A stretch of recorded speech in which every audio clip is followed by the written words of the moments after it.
This video is sponsored by EduQuest. The struggle to find courses that truly speak your language, it's finally over.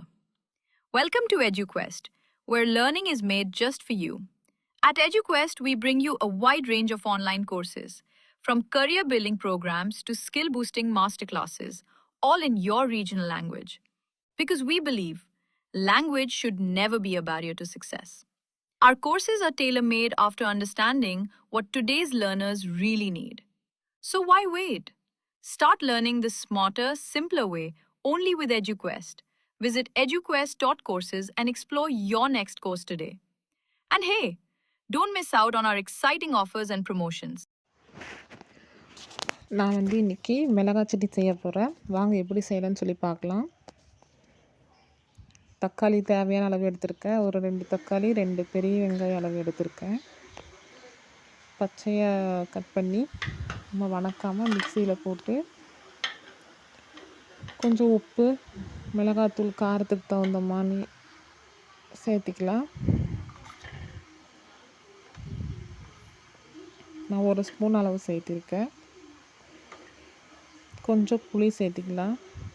சேர்த்து நம்ம நல்லா நைஸாக அரைச்செடுக்கணும்.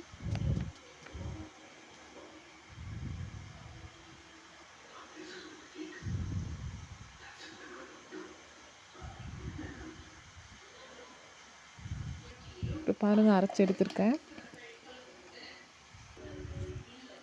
அடுத்து வாணலில் எண்ணெய் ஊற்றி சூடானதும்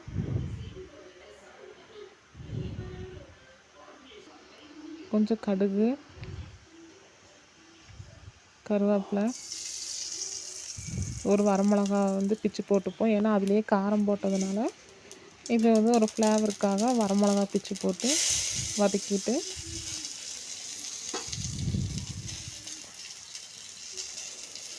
லேசாக சூடானதும் நம்ம அரைச்சி வச்ச அந்த சட்னியை எடுத்து நம்ம மிக்ஸ் பண்ணி கொஞ்சம் தண்ணியில் மிக்ஸ் பண்ணி கொதிக்க விடணும். பச்சை வாசம் போகிற அளவுக்கு கொதிக்க விட்டுடலாம். இப்போ இந்த சட்னிலாம் உப்பு, புளி, காரம் எல்லாமே மிக்ஸ் ஆகி இருக்கும்போது இட்லி, தோசை இதுக்கெல்லாம் நல்லா செம டேஸ்ட்டாக இருக்கும். இதே போல் செஞ்சு பாருங்கள். இது இப்போ திக்காகணும். கொதித்து நல்லா திக்காகணும்.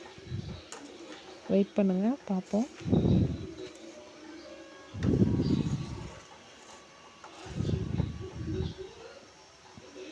இப்போ பாருங்கள், சுண்டிடுச்சு. கூட தேங்காய் எண்ணெய் நம்ம மிக்ஸ் பண்ணி நம்ம சாப்பிடும்போது காரம் கம்மியாகவும் நல்லாயிருக்கும். நல்லா சுவையாகவும் மணமாகவும் இருக்கும்.